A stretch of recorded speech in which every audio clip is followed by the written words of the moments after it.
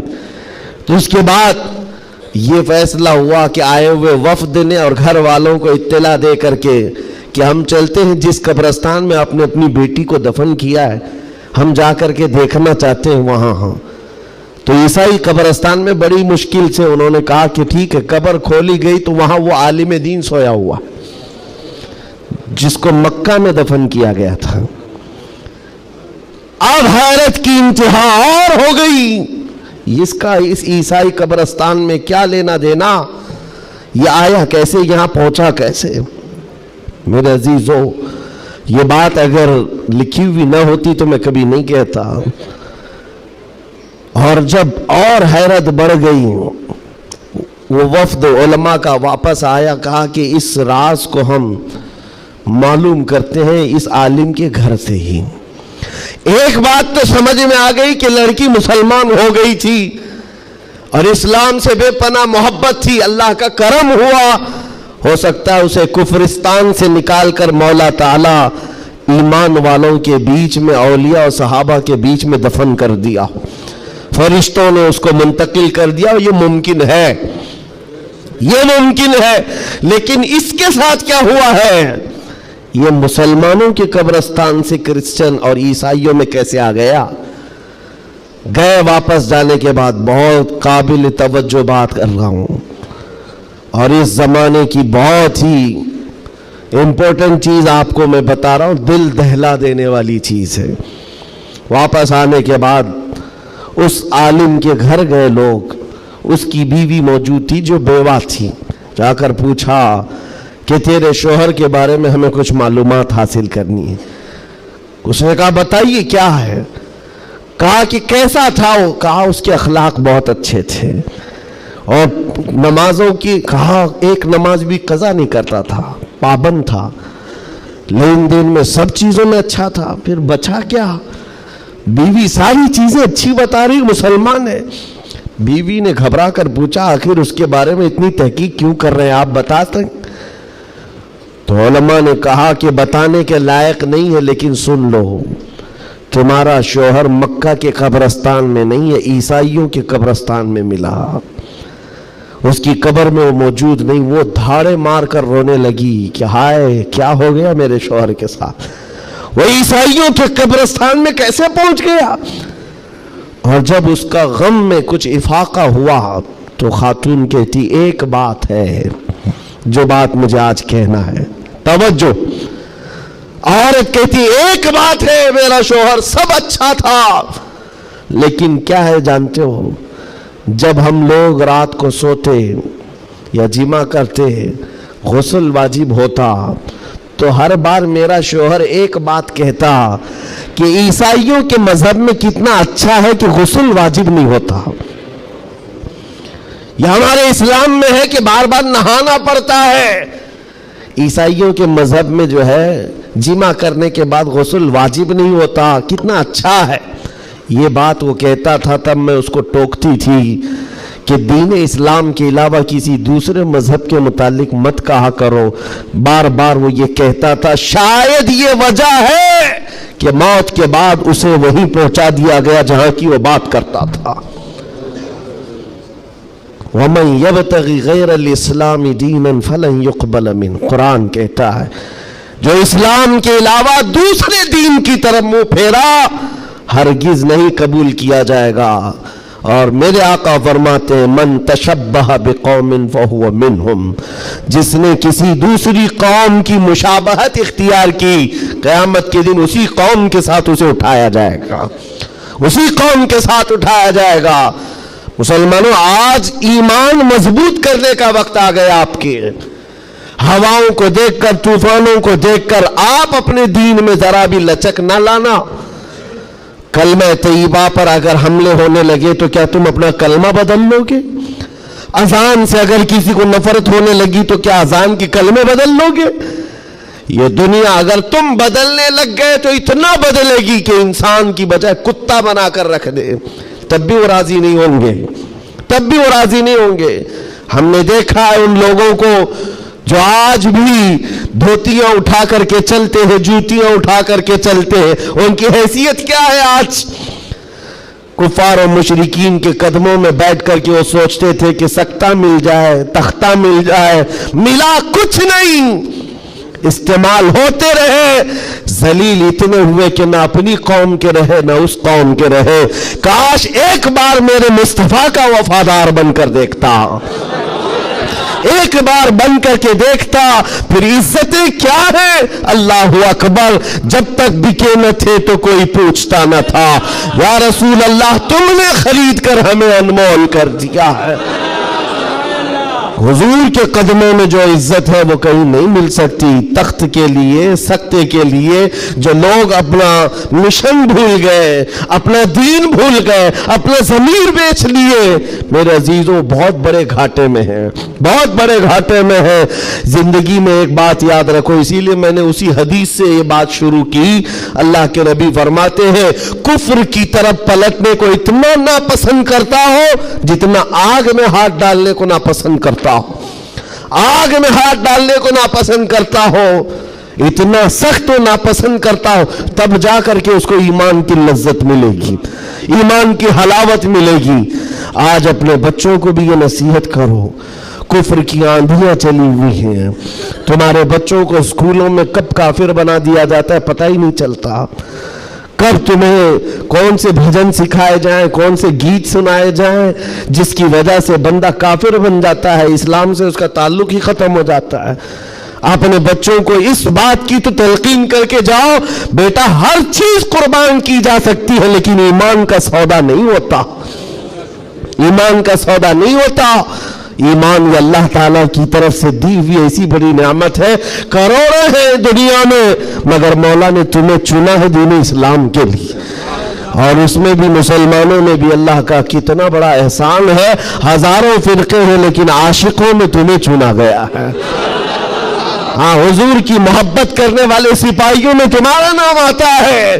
اپنے تو اپنے غیر بھی آج کہتے ہیں کہ سب سے زیادہ اپنے نبی کو پکارنے والی کوئی قوم ہے تو اہل سنت و جماعت ہے۔ کیوں نہیں ہے؟ کہاں سے یہ نعرے لگتے ہیں لبیک یا رسول اللہ؟ وہ گوفے سے نہیں نکلتے اور وہ چندہ خور مولویوں سے نہیں نکلتے جو انگریزوں کے پالے ہوئے ہیں. یہ نعرے لگتے ہیں تو بریلی کے تاجدار کے قدموں سے ہیں. جو وابستہ ہے عاشقوں کی جماعت ہے وہی سے. دنیا کو یہ اچھی طرح سے معلوم ہے اپنے نبی سے سب سے زیادہ وابستہ کوئی قوم ہے اس روئے زمین پر تو اہل سنت و جماعت ہے. اہل سنت و جماعت ہے. اس چیز کا سودا کبھی ہونے مت دینا ہے میرے عزیزو. اس چیز کا سودا ہونے مت دینا. لوگ یہ کہتے ہیں سیکولر بن کر کے جینا چاہیے، یہ بھی اچھا وہ بھی اچھا. میں کہتا ہوں وہ تو منافق ہے. پھر سیکولر کا مطلب منافق ہے، دل میں کچھ اور رکھتا ہے سامنے کچھ اور دکھاتا ہے. اسلام میں یہ سیکولرزم نہیں ہے. اسلام یہ کہتا ہے لا اعبد ما تعبدون، میں اس کی عبادت نہیں کرتا جس کی تم کرتے ہو. جانتے ہو میرے آقا صلی اللہ تعالی علیہ وسلم نے 2 ٹوک جملوں میں کہا تھا. ایسا نہیں ہے کہ مصلحت میرے آقا سے زیادہ کون جانتا ہے. آج لوگ یہ کہتے ہیں کہ سب حالات بنائے رکھنے کے لیے ہمیں کرنا پڑتا ہے. حالات بنائے رکھنے کے لیے تمہیں کرنا پڑتا ہے. یہ کیسی بات ہوئی؟ یہ وہ لوگ ہیں جو حالات بنائے رکھنے کے لیے اپنی ماں اور بہنوں کی عزت بھی داؤ پر لگا دیں گے.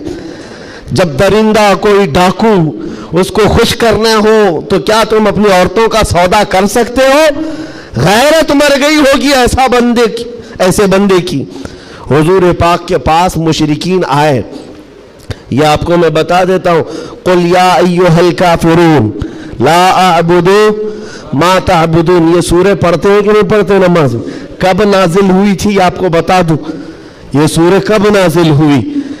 حضور پاک صلی اللہ علیہ وسلم کے پاس مشرکین مکہ آئے اور کہا اے محمد صلی اللہ علیہ وسلم ایک کام کریں، آپ ہمارے خداؤں کو برا بھلا مت کہیے، ہم آپ کے دین میں آ جائیں گے، اسلام پر ہم بھی تھوڑا تھوڑا عمل کریں گے، لیکن جن کی ہم پوجا کرتے ہیں نا عبادت کرتے ہیں ان کو کچھ مت کہیے.